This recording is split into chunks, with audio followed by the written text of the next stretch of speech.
안녕하세요. 청취자님이 보내주신 보험과 금융 관련 자료들을 가지고 제대로 한번 파헤쳐 볼 시간입니다. 요즘 실손보험료 오른다는 소식에 뭐랄까 뒤통수 맞은 기분 드는 분들 많으시죠? 네, 정말 많으실 거예요. 그런데 또 한편에서는 AI가 보험 설계서 문자를 대신 써주고 암보험이 18개로 쪼개져서 24번까지 보장된다는 거의 공상과학 같은 소식도 들려와요. 오늘 저희의 미션은 바로 이 혼란스러운 소식들 사이에서 길을 찾아 이 변화가 청취자님의 지갑과 인생에 정확히 어떤 의미인지 그 핵심을 짚어드리는 겁니다.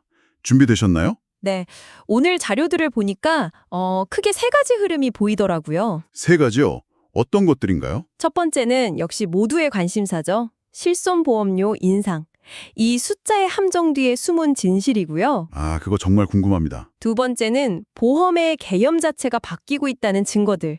그러니까 상품과 기술의 혁신입니다. 그리고 마지막은 이런 변화 속에서 내 돈을 지키기 위해 꼭 알아야 할 경고와 또 유용한 정보들이죠. 알겠습니다. 이 세 가지 축을 따라가다 보면 지금 시장이 어디로 흘러가는지 선명하게 보이실 거예요. 좋습니다. 그럼 가장 뜨거운 감자, 실손보험 이야기부터 시작해보죠. 저렴하다는 말에 많은 분들이 갈아탔던 4세대 실손보험료가 무려 20% 넘게 오르고 3세대도 16%나 뛴다는 기사를 보고 정말 깜짝 놀랐어요. 그렇죠. 반면에 예전 1, 2세대 보험은 3에서 5% 오르는데 그쳤다고 하니 착한 실손이라 하더니 배신당했다. 이런 말이 나올 법도 한데요. 이게 어떻게 된 일인가요? 바로 그 배신감이라는 감정이 오늘 이야기의 핵심입니다. 사실 여기에는 인상률의 착시라는 아주 흥미로운 지점이 숨어 있어요. 인상률의 착시요? 네, 그 시작하기 전에 우리가 흔히 말하는 실손보험 세대 개념부터 잠깐 짚고 갈게요. 아, 네. 그게 좀 헷갈리더라고요. 간단히 말해서 1세대에서 4세대로 갈수록 자기 부담금은 늘고 보장 범위는 일부 줄어드는 대신에 월 보험료가 파격적으로 저렴해지는 구조거든요. 아하. 그러니까 4세대는 월 보험료가 싸다는 장점이 있지만 대신 병원비가 나오면 내가 내야 할 돈의 비율이 더 높다는 거군요. 맞아요. 바로 그 지점에서 착시가 발생해요. 어떤 착시죠? 4세대 보험은 기본 보험료가 월 1만 원 수준으로 아주 낮아요. 네, 그렇죠. 여기서 20%가 올라도 실제 오르는 돈은 2천 원이죠. 아, 반면에 월 보험료가 10만 원이 넘는 1세대 보험은 5%만 올라도 인상액은 5천 원이 넘습니다. 바꿔보니 그러네요. 퍼센트만 보면 4세대가 엄청나게 오르는 것 같지만 실제 내 통장에서 나가는 돈은 구형 보험 가입자가 더 많이 오를 수도 있겠군요. 바로 그겁니다. 즉, 청구서에 찍힌 20%라는 숫자는 충격적이지만 실제 내 지갑 사정에 미치는 영향은 다를 수 있다는 거예요. 이게 보험사들이 홍보할 때는 월 1만 원 이걸 내세우고 올릴 때는 20% 폭등이라는 무서운 숫자를 보여주니까 소비자는 당연히 속았다는 기분이 들 수밖에 없겠어요. 네, 충분히 그렇게 느끼실 수 있죠. 일종의 소통 실패라고 봐야 하지 않을까요? 굉장히 날카로운 지적이세요. 물론 보험사 입장에서는 3, 4세대 손해율, 그러니까 받은 보험료 대비 지급한 보험금 비율이 너무 높아져서 인상이 불가피했다고 항변할 거예요. 손해율이요? 네, 특히 일부 비급여 항목, 예를 들어 도수치료나 영양주사 같은 데서 의료 쇼핑이 집중되면서 손해율이 예상보다 훨씬 빠르게 치솟았거든요. 심지어 3세대 실손은 평균 22%대 인상까지 예고될 정도니까요. 22%요? 네, 반면 1세대는 오히려 4%대 인하 전망까지 나오니 세대별로 처한 상황이 완전히 다른 셈이죠. 그럼 이 상황에서 우리 청취자님은 어떤 판단을 해야 할까요? 만약 3, 4세대 가입자라면 내년에 날아올 인상 안내문의 퍼센트 수치에 바로 해지 버튼을 누르기 전에 그렇죠. 실제 내부담액이 얼마나 늘어나는지를 계산해보는 게 우선이겠네요. 정확해요. 착한 실손의 배신이라는 헤드라인에 휩쓸리지 말고 내 실제 지출 변화를 따져보는 냉정함이 필요한 시점입니다. 그럼 구형 실손 가입자는요? 역시 구형이 최고야 하고 안심해도 될까요? 꼭 그렇지만은 않아요. 안도하기보다는 이번 기회의 장기적인 관점에서 총 납입 보험료와 보장 내용을 다시 한번 점검해 볼 필요가 있습니다. 아, 당장의 인상률은 낮아도 앞으로 10년, 20년 낼 총액은 신형보다 훨씬 클 수 있으니까요. 알겠습니다. 실손보험료의 숫자 뒤에 숨은 진짜 의미를 파악하는 게 중요하다는 점 잘 짚어주셨어요. 그런데 이런 비용 문제와는 또 다른 차원에서 보험 상품 자체가 아주 흥미롭게 진화하고 있다는 소식도 눈에 띄네요. 네, 맞아요. 특히 롯데손해보험의 팔팔한 보험 사례는 정말 신선했어요. 어떤 부분이 가장 인상 깊으셨어요? 기존 암보험은 보통 암 진단 시 5천만 원 지급 이런 식으로 한 번 보장받으면 그걸로 계약이 끝나잖아요. 그렇죠. 일회성 지급이죠. 그런데 이 상품은 우리 몸을 머리, 목, 폐, 간, 위 이렇게 8개 부위로 나누고 암이 생긴 특정 부위의 보장만 끝나고 나머지 7개 부위는 계속 보장이 유지된다는 거예요. 네, 계속 유지가 됩니다. 게다가 전이암이나 재발암까지 합치면 최대 24번까지 보장이 가능하다니 이건 보험이라기보다 무슨 게임 캐릭터의 생명력 관리 시스템 같다는 생각까지 들었어요. 하하, 아주 재미있는 비유네요. 바로 그 지점이 보험의 패러다임이 일회성 이벤트에서 평생 관리로 바뀌고 있다는 가장 강력한 증거입니다. 평생 관리요? 네. 과거의 보험이 살면서 한 번 걸릴까 말까 한 큰 병에 대비한 목돈에 초점을 맞췄다면 이제는 평균 수명이 길어지면서 암 같은 질병도 고혈압처럼 평생 관리해야 하는 만성질환이 된 현실을 반영하는 거죠. 아, 그러고 보니 보내주신 자료 중에 국민연금만으로는 부족한 노후, 사적 연금으로 대비해야 한다는 내용도 있었어요. 원금 보장형 상품 같은 것들이 주목받고 있다고요? 이것도 혹시 같은 맥락으로 볼 수 있을까요? 정확하게 연결해서 보셨어요. 이 두 상품은 겉보기엔 암보험과 연금으로 전혀 달라 보이지만 사실 100세 시대의 불안감이라는 동일한 뿌리에서 나왔습니다. 아, 100세 시대의 불안감. 88 암보험은 의학적 불안감을, 사적 연금은 재정적 불안감을 한 번에 끝내지 않고 평생에 걸쳐 관리해준다는 컨셉으로 접근하는 거죠. 그렇군요. 즉, 금융상품이 일회성 해결책이 아니라 마치 넷플릭스처럼 평생의 위험을 관리해주는 구독 서비스처럼 변하고 있다는 중요한 신호예요. 몸을 8개 부위로 나누고 최대 24번까지 보장한다니 이걸 사람이 일일이 심사하고 관리하려면 정말 복잡하겠는데요. 이런 초개인화된 상품이 가능해진 배경에 혹시 기술적인 발전, 예를 들어 AI 같은 게 있는 건가요? 속도는 정말 상상을 초월할 정도예요. 어느 정도인가요? 예를 들어 미래에셋 생명은 자사 고객이 아니어도 누구나 쓸 수 있는 AI 헬스케어 앱 M라이프를 내놨어요. 식단을 찍어 올리면 AI가 칼로리란 영양소를 분석해주고 운동 추천까지 해주죠. 삼성생명은 설계사들이 고객에게 보낼 문자를 AI가 대신 써주는 AI 글쓰기 비서를 도입했다는 기사도 흥미로웠어요. 네, 그것도 있죠. 어려운 금융용어를 쉬운 말로 바꿔주고 고객 상황에 맞는 정중한 표현까지 제안해준다니.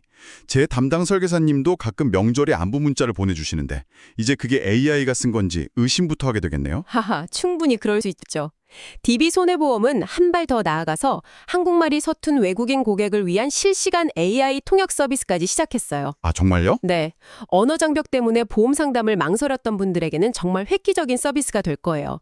이 모든 사례들이 가리키는 방향은 단순히 편리함 그 이상입니다. 편리함 그 이상이라면? 여기서 중요한 질문이 생겨요. 보험사들은 대체 왜 이렇게까지 하는 걸까요? 글쎄요.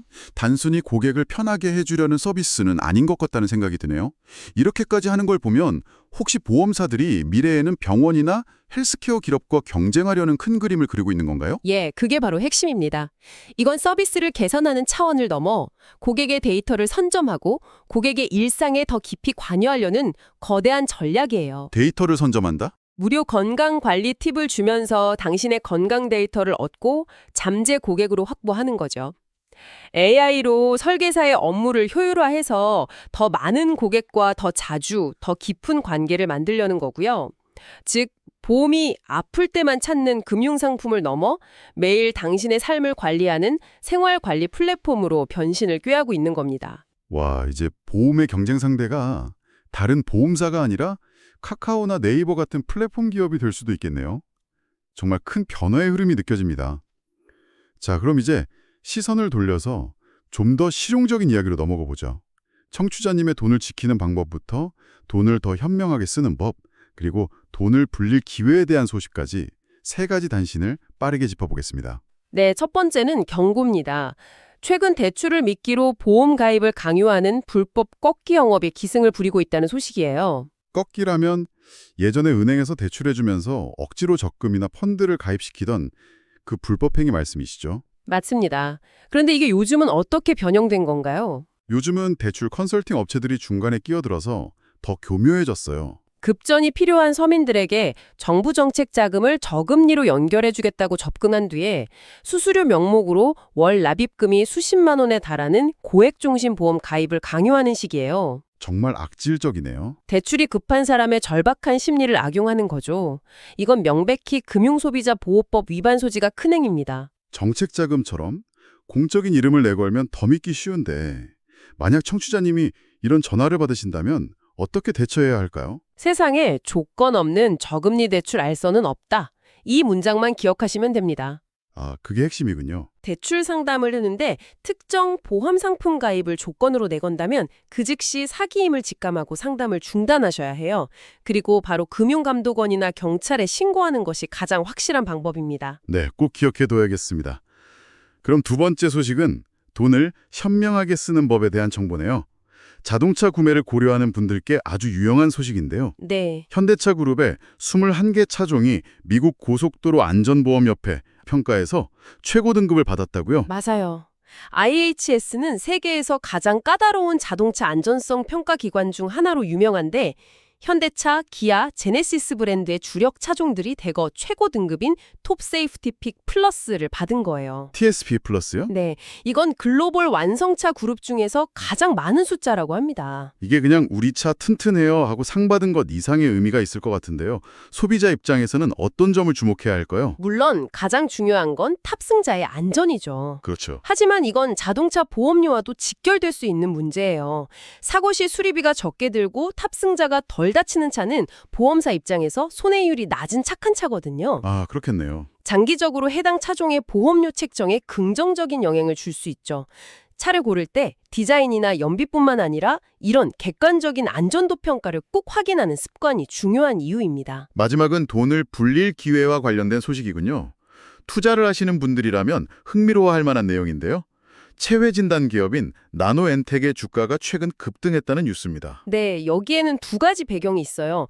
첫째는 차세대 바이오 로봇에 대한 기대감입니다. 바이오 로봇이요? 네, 내년 1분기에 출시될 EV HT-A60이라는 신제품이 있는데 이게 그냥 만든 게 아니라 글로벌 제약사의 구체적인 요청으로 개발된 거라 상용화되면 바로 매출로 이어질 거라는 기대가 커요. 다른 배경은 뭔가요? 바로 최대 주주인 A+S이 계속해서 나노엔텍의 지분을 사들이고 있다는 점이에요. 아, 최대 주주가 지분을 늘린다. 시장에서는 이걸 아주 긍정적인 신호로 받아들입니다.